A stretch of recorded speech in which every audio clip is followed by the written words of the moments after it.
sat alone in that upscale restaurant for 90 minutes, watching waiters whisper and other dinos stare at me with pity. The reservation was under my name, the engagement dinner for my only son, and I was the fool who got the time wrong. But I didn't get anything wrong. My future daughter-in-law deliberately gave me the wrong time, and when I discovered her text thread calling me a controlling old hag who needed to be taught a lesson, something inside me snapped. I'm 50 years old. I've survived a cheating husband who abandoned us when my son was 8. I've built a successful career, raised an incredible young man, and earned every ounce of respect I have in this world. This little princess thought she could humiliate me in front of her family to establish dominance? She thought wrong. What she doesn't know is that women like me don't get to where we are by rolling over when disrespected. We get here by being strategic, patient, and absolutely ruthless when necessary. She wanted to play psychological warfare with someone who's been fighting battles since before she was born. The engagement dinner was just the beginning. What happened next would teach her that some lessons come with a price she never expected to pay. My name is Margaret, and for the past 22 years, it's been just me and my son David. When his father walked out on us, claiming he needed to find himself with his 24-year-old secretary, I made a promise to myself and my 8-year-old boy. We would not just survive, we would thrive, and we did. I worked double shifts as a nurse while finishing my business degree at night. David never went without. Not the baseball camps, not the college prep courses, not the family vacations we took just the two of us. By the time he graduated high school as valedictorian with a full scholarship to engineering school, I had built my own medical consulting firm. We were a team, a tight unit forged by adversity and unconditional love. David is everything I could have hoped for in a son. Respectful, ambitious, kind-hearted, and fiercely loyal to family.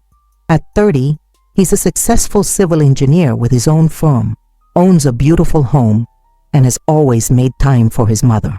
Our Sunday dinners are sacred, just the two of us catching up, sharing our weeks, maintaining the bond that got us through everything. When he started dating Emma 2 years ago, I was genuinely happy for him. She seemed sweet enough, a 26-year-old marketing coordinator with a bubbly personality and an infectious laugh. She came from money, which I'll admit made me slightly nervous. Her parents own a chain of boutique hotels, and she'd never wanted for anything in her life. But David was smitten, and I wanted him to be happy. I made every effort to welcome her into our small family. I invited her to our Sunday dinners, included her in holiday traditions, even helped her plan David's surprise 30th birthday party. When she mentioned wanting to learn my grandmother's lasagna recipe, the one David always requested, I spent an entire Saturday teaching her, sharing family stories and photos. For 2 years, I thought we had a good relationship. She called me Mom Margaret, sent me thoughtful birthday gifts, and seemed to genuinely care about David's happiness. When he proposed 6 months ago, I cried happy tears and immediately started planning how to help with the wedding. But looking back now, I realize I was seeing what I wanted to see. The subtle eye rolls when David would mention our Sunday dinners. The way she'd change the subject when I'd share memories of David's childhood. How she'd always have a better idea whenever I'd suggest something for their future together. I thought I was gaining a daughter. I had no idea I was inheriting an enemy. But everything began to change when they started planning their engagement party. What I initially thought was wedding excitement turned into something much more calculated and cold. It started with small things. Emma would make comments about how close David and I were, always with a laugh that didn't quite reach her eyes. "It's so sweet how you two have your little traditions," she'd say. "But married couples need their own space, you know?" When I'd offer to help with wedding planning, she'd smile and say, "Oh, Mom Margaret, you've done enough already. We want this to be about us." The first real red flag came during a family dinner at their house. Emma's parents were visiting and she'd invited me to meet them. I brought my famous apple pie, the one David had been bragging about for months. When I walked into their kitchen, Emma's mother, Patricia, looked at the pie and said, "Oh, how homemade." Emma quickly added, "Mom Margaret loves to cook. It's so quaint." quaint, like I was some country grandmother playing house. But it was David's reaction that really stung. Instead of defending me or praising the pie he'd loved his entire life, he just smiled awkwardly and changed the subject. For the first time in 22 years, my son didn't stand up for me. That night, I heard Emma on the phone with someone. I was in the guest bathroom and she was in the hallway. I know, right? She acts like she's still the most important woman in his life. It's honestly pathetic.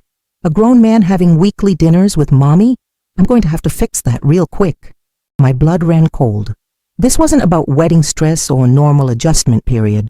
This was deliberate. Over the next few months, the pattern became clear.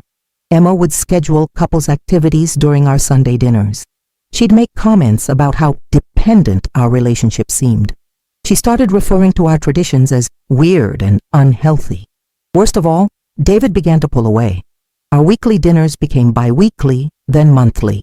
When I'd call, he'd cut conversations short because Emma needed him for something. The man who used to share everything with me became distant and distracted. The breaking point came when they announced their engagement party. Emma insisted on planning everything herself. To make it special, she said. When I offered to help with anything, flowers, food, decorations, she'd smile sweetly and decline. You just focus on being there to celebrate with us, Mom Margaret. I should have known then that she was planning something. The way she looked at me when she said it, like she knew a secret I didn't. The slight smirk that appeared when she thought I wasn't looking. 2 weeks before the party, she handed me the invitation personally. I wanted to make sure you got this, she said, watching my face carefully as I read it. The party was at Romano's, the upscale Italian restaurant downtown. Date, Saturday, March 15th. Time, 6:30 p.m. It's going to be so wonderful, she gushed. Just close family and friends. Intimate and perfect. I had no idea I was walking into a trap. The night of the engagement party, I arrived at Romano's at exactly 6:15 p.m.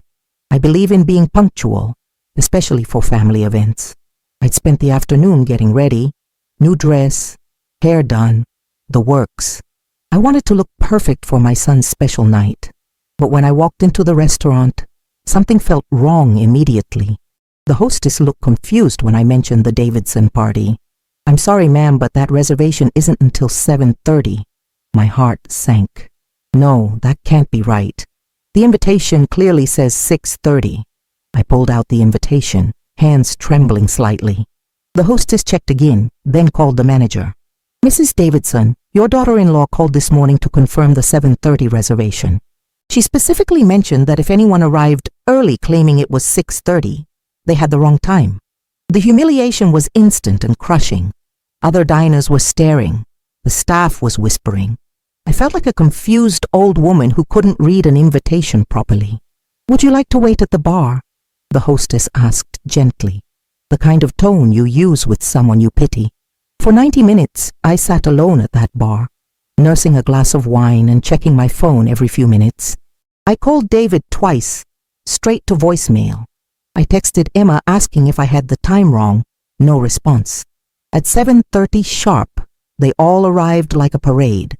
Emma's family, David's college friends, even some of my own relatives I hadn't seen in months. Emma swept in, wearing a stunning white dress, laughing and glowing, with David beaming beside her. When she saw me at the bar, her face transformed into a mask of concern. Mom, Margaret! Oh my goodness! How long have you been here? Did you get confused about the time?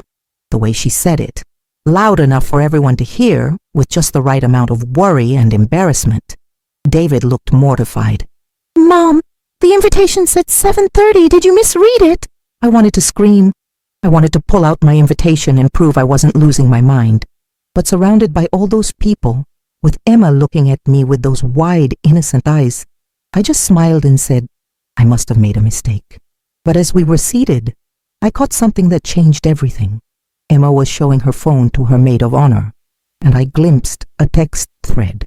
The contact name was Future Mill, and I could see part of a message.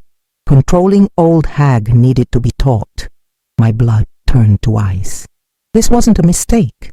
This was warfare. During dinner, I watched Emma work the room like a politician. She made sure everyone knew about my confusion with the time. Poor Mom Margaret was here for over an hour. I felt so bad when I realized she'd gotten mixed up. Each comment was a small knife, carefully placed to make me look incompetent and scattered.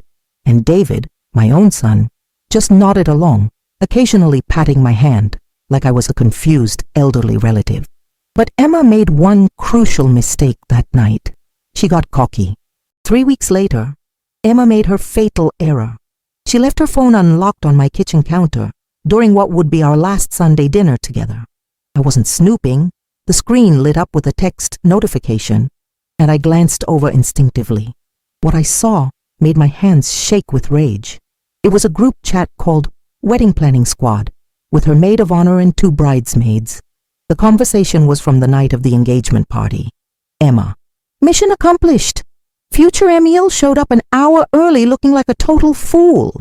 Bridesmaid 1: "OMG, you actually did it. How did she react?" Emma: "Exactly like I planned. Sat at the bar looking pathetic while everyone whispered about her. David was so embarrassed." Bridesmaid 2: "Savage, but won't she figure it out?" Emma: "Please. She's too proud to admit she got played. And even if she does, who's David going to believe? His confused mother or his loving fiancé?" Maid of honor: "You're evil. I love it. What's next in Operation Boundary Setting?" Emma: "Working on getting those creepy Sunday dinners cancelled permanently. No grown man should be that attached to mommy." I screenshotted everything with trembling fingers, then sat down to plan my response. That evening, I called David and asked him to come over alone. "We need to talk about something important." When he arrived, I could see the guilt in his eyes. He knew something was wrong. "David," I said, keeping my voice steady, "I need to show you something, and then I need you to make a choice." I handed him my phone with the screenshots. I watched his face change as he read. Confusion, then disbelief, then pure rage. She planned this?" His voice was barely a whisper. "Every bit of it. The engagement party was just the beginning. She's systematically trying to remove me from your life, and she's been laughing about it with her friends." David stared at the phone for a long moment, then looked up at me with tears in his eyes. "Mom, I'm so sorry. I thought maybe you really had gotten confused, and I was trying to protect your feelings by not making a big deal of it." "I know, sweetheart." That's what she was counting on. The next part was the hardest thing I'd ever had to say to my son. "David, I need you to understand something. This isn't about wedding stress or adjustment. This is about who she really is. And if you marry her, this is your future. Her manipulating situations to make me look bad, driving a wedge between us, and laughing about it behind our backs." David was quiet for a long time. Then he said the words that changed everything. "I need to go have a conversation with my fiancé." What happened next was something I never expected. David didn't just confront Emma. He set a trap. 2 days later, he called me with a plan. "Mom, I want you to come to dinner at our house tomorrow night. Emma thinks it's just going to be the 3 of us, but I've invited her parents too. She doesn't know they're coming." "David, what are you planning?" "Trust me, Mom, it's time for some truth." The next evening, I arrived at their house to find Emma in full hostess mode. She clearly planned another power play. The table was set for 3. She'd made David's favorite meal, badly, and she was wearing the sweet, innocent act like armor. "Mom Margaret, what a lovely surprise that you could join us," she said, though her eyes were cold. 20 minutes later, the doorbell rang. Emma went to answer it, and I heard her gasp. "Mom? Dad? What are you doing here?" David appeared behind her. "I invited them, sweetheart. I thought it would be nice for both our families to get together." Emma's parents, Patricia and Robert, walked in, looking confused but pleased. "Emma, darling, you didn't tell us Margaret would be here. How wonderful." As we sat down to dinner, David began his masterpiece. "You know, I've been thinking a lot about family lately, about how important it is to have people in your life who are honest with you, who support you, who would never deliberately hurt you." Emma's fork paused halfway to her mouth. "Mom," David continued, looking directly at me, "I owe you an apology. A big one. I let someone convince me that your love and support was somehow unhealthy. I let someone make me question the most important relationship in my life. Patricia looked confused. David, what do you mean? David pulled out his phone. I mean that my fiancé has been systematically trying to damage my relationship with my mother, and she's been bragging about it to her friends. The color drained from Emma's face. David, what are you? The engagement party, Emma. You gave my mother the wrong time on purpose. You humiliated her in front of our entire family, and then you laughed about it in a group chat. He read the screenshots aloud. Every word, every laughing emoji, every cruel comment. The silence that followed was deafening. Patricia's hand flew to her mouth. Robert's face turned red with anger. Emma looked like she was going to be sick. Emma, Patricia whispered, please tell me this isn't true. Emma's mask finally slipped completely. Instead of denying it or apologizing, she lashed out. You don't understand. She's too involved in his life. It's not normal for a grown man to have dinner with his mother every week. I was trying to help him establish boundaries. By humiliating her, Robert's voice was thunderous. By lying and manipulating situations, she needed to learn her place, Emma snapped. And in that moment, everyone saw who she really was. David stood up slowly. Emma, I need you to leave. What? This is my house too. No, David said quietly, it's my house. Your name isn't on anything, and you're not the woman I thought I was marrying. Emma turned to her parents, expecting support. But Patricia was crying, and Robert was shaking his head in disgust. Pack your things, David continued. The engagement is off. That was 8 months ago. As I write this, I'm sitting in my kitchen on a Sunday evening, and David just left after our weekly dinner, a tradition that's stronger now than it's ever been. Emma moved back in with her parents that night. Within a week, word had spread through their social circle about what she'd done. Her own friends from the group chat distanced themselves, apparently horrified that their private conversations had been exposed. The wedding venue, the caterer, the florist. David canceled everything and took the financial hit without complaint. It's worth every penny to know who she really was before I married her, he told me. The most surprising part came 3 months later. Emma reached out to me directly, asking if we could meet for coffee. Against David's wishes, I agreed. She looked different, smaller somehow, less polished. The confidence that had once seemed charming now felt like a memory. I know you have no reason to forgive me, she began. But I need you to know that I understand what I did was wrong. Not just wrong, cruel.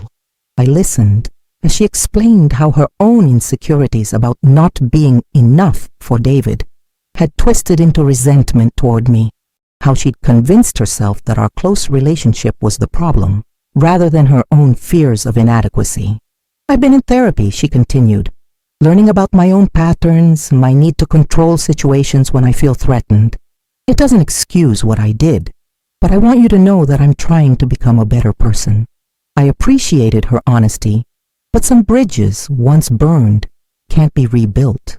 Emma, I hope you do become a better person. I hope you learn from this and never treat another family the way you treated mine. But my forgiveness doesn't mean reconciliation. She nodded, tears in her eyes. I know. I loved him, you know. I really did. If you had loved him, I replied gently, you would have loved the people who made him who he is. David is dating again now, a wonderful woman named Sarah who works as a pediatric nurse. When I met her, the first thing she said was, David talks about you constantly. I can't wait to hear all the stories about raising such an amazing man. She asks about our Sunday dinners and wants to learn my grandmother's lasagna recipe. The difference is night and day. This experience taught me something important about trust and intuition. When someone shows you who they are through small actions, believe them. When your gut tells you something is wrong, listen to it. And when someone tries to isolate you from the people you love, that's not love, that's control. To anyone reading this who might be in a similar situation, you don't have to accept disrespect in the name of keeping peace. You don't have to smile and pretend when someone is deliberately trying to hurt you. And you don't have to choose between your children and your dignity. Family relationships require boundaries, yes, but they should be built on mutual respect, not manipulation and humiliation. Have you ever dealt with a manipulative in-law or family member? How did you handle it? I'd love to hear your stories in the comments below.